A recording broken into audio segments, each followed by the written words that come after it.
Assalamualaikum warahmatullahi wabarakatuh. Perkenalkan, kami dari kelompok 12 yang beranggotakan Ersa Larasati, Suci Aulia, dan Asi Damayanti. Video ini untuk memenuhi tugas ulangan akhir semester mata kuliah konsep dasar dan materi IPA yang diampu oleh Ibu Vidya Setianingrum. Video ini akan membahas tema bumi dan tata surya. Selamat menyaksikan. Sebelum memulai susunan tata surya, apakah kalian tahu apa itu tata surya? Tata surya adalah susunan benda-benda langit yang berputar mengelilingi matahari sebagai pusatnya. Benda-benda langit tersebut terdiri dari 8 planet dengan orbit berbentuk elips, satelit alami, komet, asteroid, dan meteoroid. Pembentukan tata surya memiliki beberapa teori. Yang pertama adalah teori kabut atau nebula. Teori kabut atau nebula ini ditemui oleh Immanuel Kant dan Laplace. Menurut teori ini, pada awalnya terdapat gumpalan kabut yang lama-lama di bagian tengahnya membentuk gumpalan gas yang kemudian membentuk matahari dan planet lainnya. Lalu yang kedua adalah teori planetesimal. Teori ini dicetus oleh Thomas Chamberlain. Menurut teori ini, matahari telah ada pada awalnya.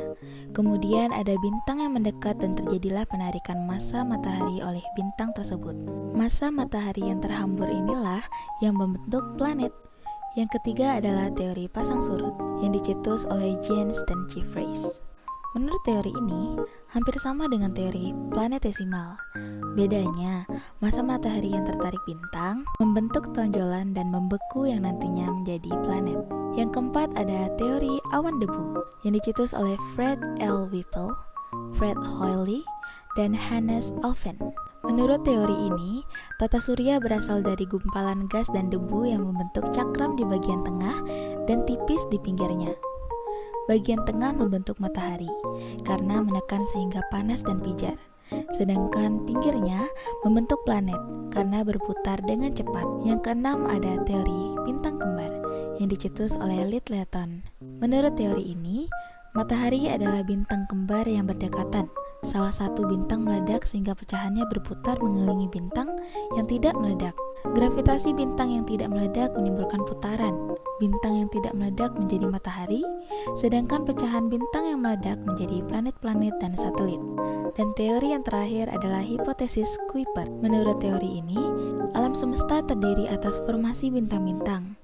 Menurut Kuiper, dua pusat yang memadat berkembang dalam suatu awan antar bintang dari gas hidrogen. Pusat yang satu lebih besar daripada pusat yang lainnya, kemudian memadat menjadi bintang tunggal yaitu matahari. Pembahasan berikutnya yaitu matahari. Matahari merupakan pusat tata surya.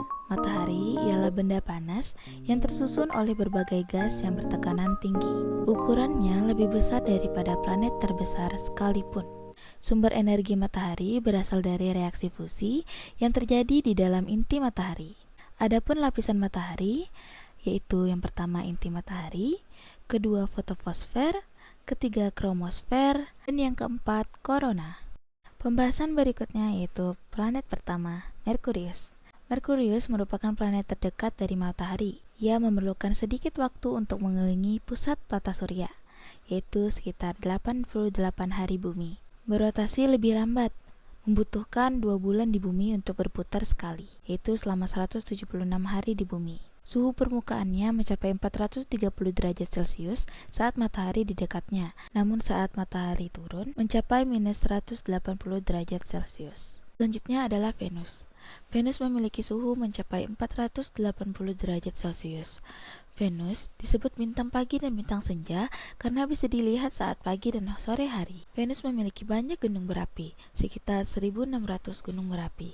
Venus mengelilingi matahari selama 224,7 hari di bumi dan berotasi sebanyak 243 hari. Selanjutnya adalah bumi. Bumi memiliki 70% lautan yang menutupi permukaannya. Bumi memiliki atmosfer yang terdiri dari campuran gas, terutama nitrogen 78% dan oksigen 21%.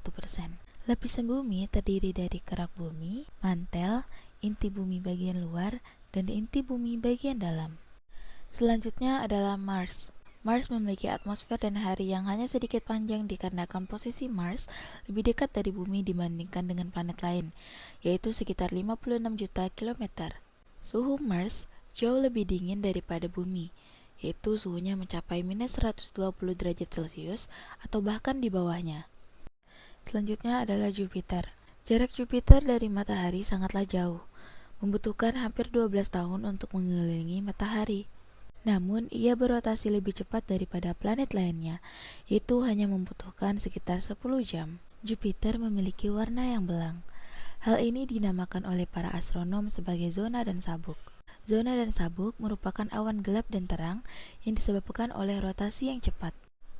Selanjutnya adalah Saturnus. Saturnus terdapat benda-benda kecil yang mengelilingi sehingga planet ini seperti memiliki cincin. Cincin Saturnus mengelilingi khatulistiwa dan memiliki diameter 270.000 km. Saturnus berotasi selama 10 jam 39 menit waktu di bumi dan mengelilingi matahari dalam 29,5 tahun. Selanjutnya adalah Uranus. Uranus merupakan planet yang memiliki kemiringan poros yang besar. Uranus juga memiliki sistem cincin, tetapi tidak terlalu mencolok sehingga tak dapat dilihat dari bumi. Uranus berotasi dalam 17 jam 14 menit waktu di bumi dan mengorbit sebanyak 84 tahun waktu di bumi. Jumlah satelit alaminya ada 17 lebih.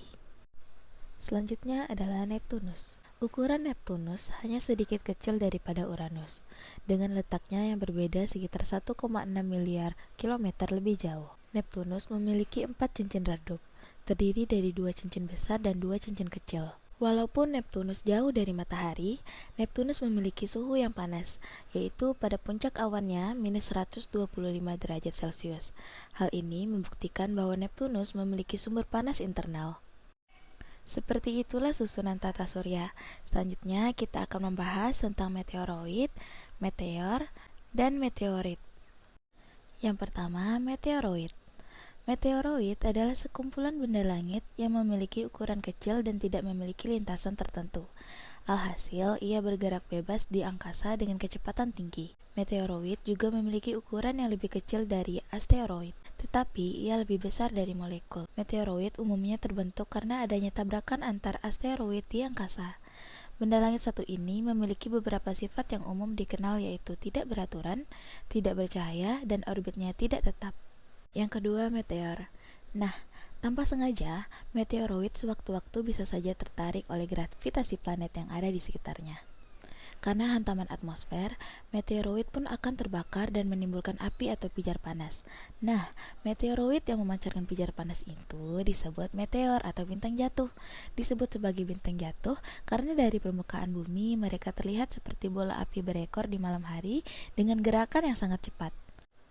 Yang ketiga, meteorit. Apabila terdapat batu yang tersisa, maka batu ini akan jatuh ke permukaan bumi dan kemudian akan disebut meteorit. Saat meteorit sampai di permukaan bumi, maka akan terjadi ledakan karena suhu yang sangat tinggi. Nah, salah satu meteorit yang jatuh dan membentuk kawah di bumi adalah Wolf Creek di Australia. Sekian pembahasan dari kami. Terima kasih. Wassalamualaikum warahmatullahi wabarakatuh.